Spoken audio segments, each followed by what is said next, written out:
सवाल ना तो गाय का है ना ही झगड़े का है। कि हरियाणा सरकार को चाहिए कि गांव की सुरक्षा के लिए करे, लेकिन ऐसे गुंडों और मवालियों के हाथ में तलवार इन्होंने न दे।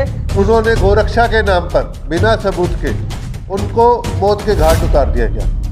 इस समय हिंदू की ड्यूटी है, उसका फर्ज है कि वो सिख और मुसलमान के साथ न्याय करे, उसके साथ खड़ा हो। और हमारी प्रशासन, हमारी पुलिस, हमारी व्यवस्था काफ़ी है। इस देश में किसी देव सेना, राम सेना, आदम सेना की ज़रूरत नहीं है। इस देश को बचाने के लिए या गाय को बचाने के लिए हमारा प्रशासन। जब राजस्थान की पुलिस उन्हें पकड़ने जाती है तो हरियाणा की पुलिस उसका प्रतिकार करती है। और इस देश के अंदर हिंदू मुसलमान कर गौ के नाम पर, कभी जाति के नाम पर, धर्म के नाम पर, कपड़ों के नाम पर इस देश को में एक दूसरे को लड़ाया जा रहा है, जो देश की एकता और अखंडता और इस देश के संविधान के लिए और देश को एक रहने के लिए बहुत बड़ा खतरा है। एक हमारी जिम्मेदारी है, ये सिख और मुस्लिम की जिम्मेदारी है कि ये देश हमारा है। हमने इसकी कुर्बानियाँ दी हैं, इसको हमने भारत बनाया, इसको हम हिंदू राष्ट्र नहीं बनने देते। लेकिन इसी अशोक गहलोत ने कन्हैया लाल जी के परिवार को 1 करोड़ रुपये का मुआवजा दिया। आज घाटमिका में जो उन्हीं के राज्य के ये जुनैद और नासिर हैं, उनको 20 लाख रुपए का मुआवजा देने की बात वो भी 3 रास्तों से कर रही है। 15 लाख सरकार देगी, 5 लाख वहाँ के मंत्री जी देंगे। मैं कहता हूँ कि मेवात में जिस तरह गौ की सेवा होती है, मुझे नहीं लगता कि कहीं और भी इतनी सेवा होती है। मैंने अमर उजाला का कानपुर का केस पढ़ा, मैंने जयपुर के गौशाला का केस पढ़ा, जहाँ इतनी गौएं खत्म हो गई तो वो कहाँ गए थे। सवाल ना तो गाय का है ना ही झगड़े का है। हम इतना समय इस पर लगा रहे हैं, सवाल इस बात का होना चाहिए, हिंदू की इस समय हिंदू की ड्यूटी है, उसका फर्ज है कि वो सिख और मुसलमान के साथ न्याय करे, उसके साथ खड़ा हो। मैं गारंटी करता हूँ, राव इंद्रजीत सिंह को मेवात में टिकट देते हो तो मेवात में जीत के आता है। मैं पूछना चाहता हूँ, कुरुक्षेत्र में किसी मुसलमान को टिकट दे दो, जितवा के दिखा दो, मैं मान जाऊँ कि हमारे अंदर नफरत नहीं है, नहीं तो हमारे अंदर नफरत है। सवाल इस बात का है कि हिंदू मेजोरिटी में मुसलमान खड़ा होकर जीत के आ जाए, ये देश भारत को बनेगा। अगर ये नहीं हम कर सकते तो ये भाषण और ये सारे काम जो हैं वो हमारे अपने हैं, हम करते रहें, इससे कुछ निकलेगा नहीं। हाँ, एक हमारी जिम्मेदारी है, ये सिख और मुस्लिम की जिम्मेदारी है कि ये देश हमारा है। हमने इस पर कुर्बानियाँ दी हैं, हमने इसे शहादतें दी हैं, इसको हमने भारत बनाया, इसको हम हिंदू राष्ट्र नहीं बनने देते। इस आशा और विश्वास के साथ आप कर कि मेवात के अंदर नासिर और जुनैद 2 लोगों को जिंदा जला दिया गया गाड़ी में लोहारू के पास, जिनको पहले पीटा गया गाय के नाम पर। और हरियाणा सरकार ने 29 जुलाई की एक अखबार में नोटिफिकेशन जारी हुआ था, जिसके अंदर कहा गया था कि गौ रक्षा टास्क फोर्स बनाई जाएगी। टास्क फोर्स का काम होगा, रेड भी मार सकते हैं। अभी एक आपको बताएंगे, डीएसपी साहब ने मेवात के फिरोजपुर झिरका के इसके ये पुष्टि तभी होती है कि टास्क फोर्स अब रेड नहीं मार पाएगी। इसका मतलब वो रेड भी मार रहे थे इलीगल, जो कि गैर संवैधानिक है। तो वो टास्क फोर्स के जो गोरक्षा दल के लोग थे वो टास्क फोर्स को चला रहे थे, और उन्होंने गोरक्षा के नाम पर बिना सबूत के उनको मौत के घाट उतार दिया गया। और जब राजस्थान की पुलिस उन्हें पकड़ने जाती है तो हरियाणा की पुलिस उसका प्रतिकार करती है और उनको कार्रवाई करने नहीं देती।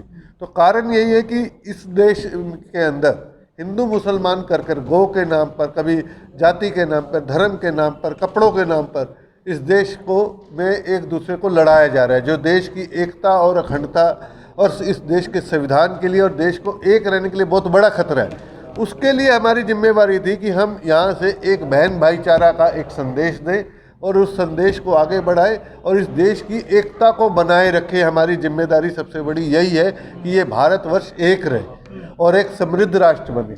और उस समृद्ध राष्ट्र तब बनेगा जब हमारे आपसी झगड़े खत्म होंगे, हम बहन भाईचारा बना कर रखेंगे।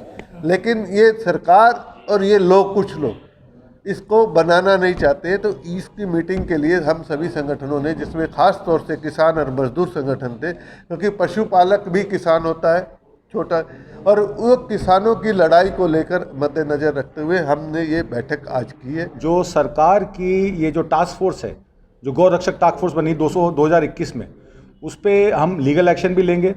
हम हाई कोर्ट भी जाएंगे इस एक्ट के अगेंस्ट कि ये एक्ट किस अधिनियम के अंडर बना है और उनको एडमिनिस्ट्रेटिव पावर कैसे दी गई है। एक सिविल एडमिनिस्ट्रेटिव पावर दे के उनको डंडे लाठियाँ, जिस तरीके से वो वीडियो बना के बंदूकें दिखा रहे हैं, उन पर कार्रवाई नहीं हो रही है।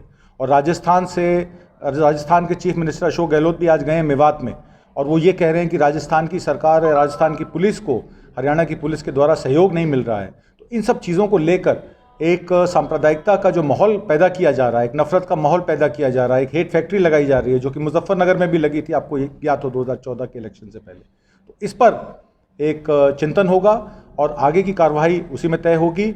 और 22 और 25 के बीच में पलवल में हम लोग एक पंचायत लगाएंगे, एक बड़ी पंचायत लगाएंगे, जिसमें मेवात के अलावा पूरे प्रदेश के सभी प्रमुख संगठनों को बुलाया जाएगा, प्रमुख लोगों को बुलाया जाएगा, और जो हमारे किसान भाई हैं वहाँ पे, जो मवेशी हैं और जो वहाँ पे गाय पालते हैं, उन पे क्या वो उत्पीड़ना हो रही है और वो किस तरीके के लोग वहाँ पे महापंचायतों के नाम पे किसानों को जो है वो बदनाम किया जा रहा है। कहते हैं ये महापंचायत है, और जो गाड़ी मिलती है तो गाड़ी किसी और के नाम होती है, लोग कहीं और नाम के होते हैं। ये भी कहा जा रहा है कि जो आदमी को अरेस्ट किया गया है वो वहाँ पे CIA की गाड़ी चलाता था।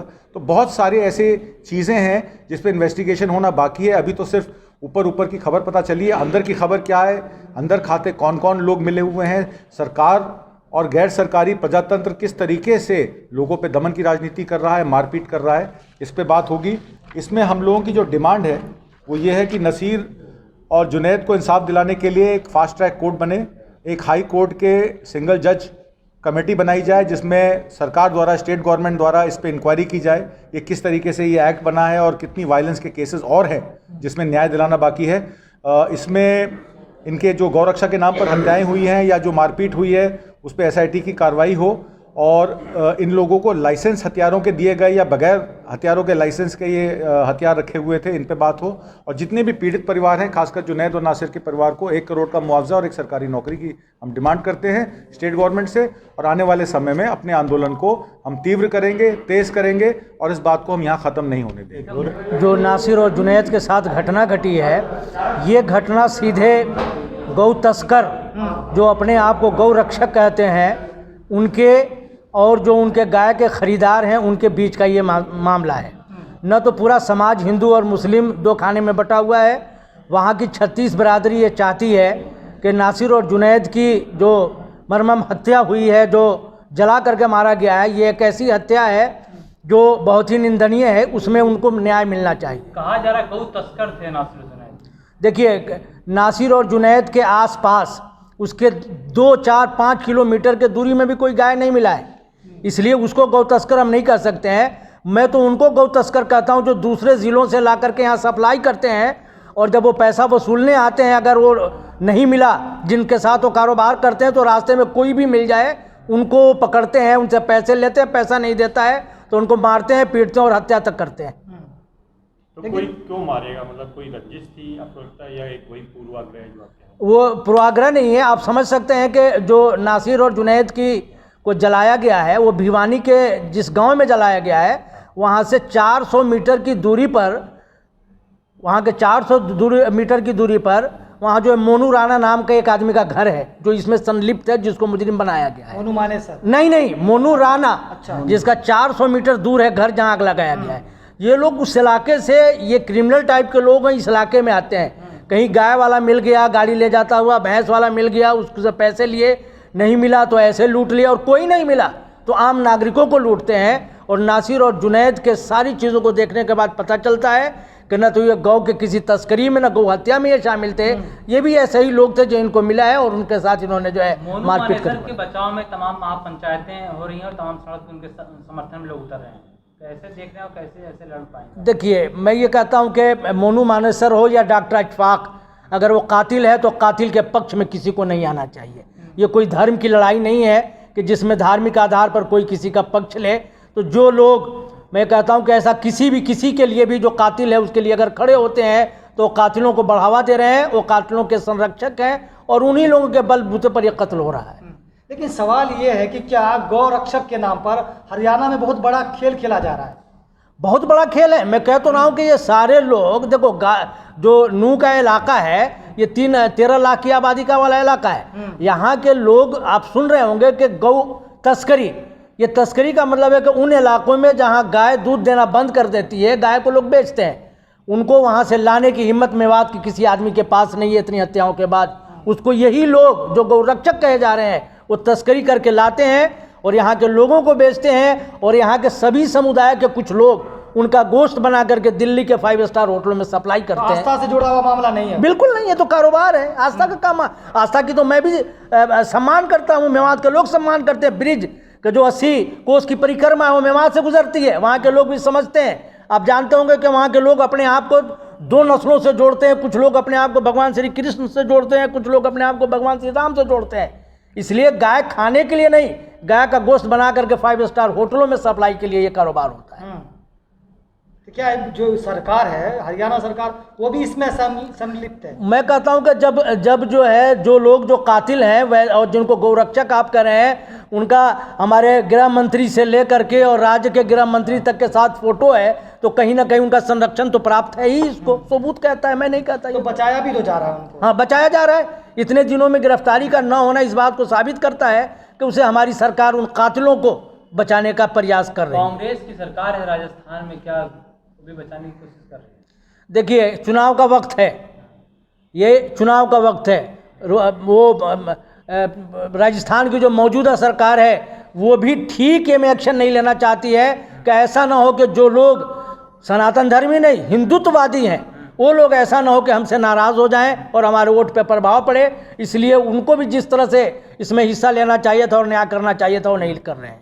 भारत जोड़ो इंसाफ की बात कर रहे थे राहुल गांधी, भारत जोड़ रहे थे, क्या कांग्रेस की सरकार वहाँ पर इंसाफ की बात नहीं कर रही? मैं तो ये कह रहा हूँ कि भारत जोड़ो यात्रा में जिस मोहब्बत की दुकान की बात की जा रही थी, मुझे तो अब लगता है ये पूरा रिपोर्ट देखने के बाद कि इस मोहब्बत की दुकान में मुसलमानों की कोई बड़ी हिस्सेदारी नहीं रहेगी। इसलिए नहीं रहेगी कि ये अशोक गहलोत जी हैं जिनके राज्य से ये यात्रा गुजरी थी। पिछले दिनों निंदनीय, बहुत ही घृणा के लायक एक हत्या उदयपुर में हुई थी कन्हैया लाल जी की। कन्हैया लाल जी की हत्या हुई, जो नहीं होना चाहिए था। जिनने किया उसको फांसी पे जाना चाहिए, सरकार उसको करे। लेकिन इसी अशोक गहलोत ने कन्हैया लाल जी के परिवार को 1 करोड़ रुपये का मुआवजा दिया था। आज घाटमिका में जो उन्हीं के राज्य के ये जुनैद और नासिर हैं, उनको 20 लाख रुपए का मुआवजा देने की बात वो भी 3 रास्तों से कर रही है। 15 लाख सरकार देगी, 5 लाख वहाँ के मंत्री जी देंगे। सरकार से क्या मांग है नासिर जुनैद के इंसाफ दिलाने की? कौन सी सरकार सर? दोनों सरकार से मांग है। देखो, हरियाणा सरकार से तो साफ मांग है कि हरियाणा सरकार को चाहिए कि गांव की सुरक्षा के लिए करे, लेकिन ऐसे गुंडों और मवालियों के हाथ में तलवार इन्होंने न दे, उनसे छीने। और हमारी प्रशासन, हमारी पुलिस, हमारी व्यवस्था काफ़ी है। इस देश में किसी देव सेना, राम सेना, आदम सेना की ज़रूरत नहीं है। इस देश को बचाने के लिए या गाय को बचाने के लिए हमारा प्रशासन बैन करेंगे, बैन करे उस पर, ऐसे तमाम लोगों को बैन करे और ऐसे लोगों को जो है जेल में डाले जो लोग गौ के उस पे नाम पे काम कर रहे हैं।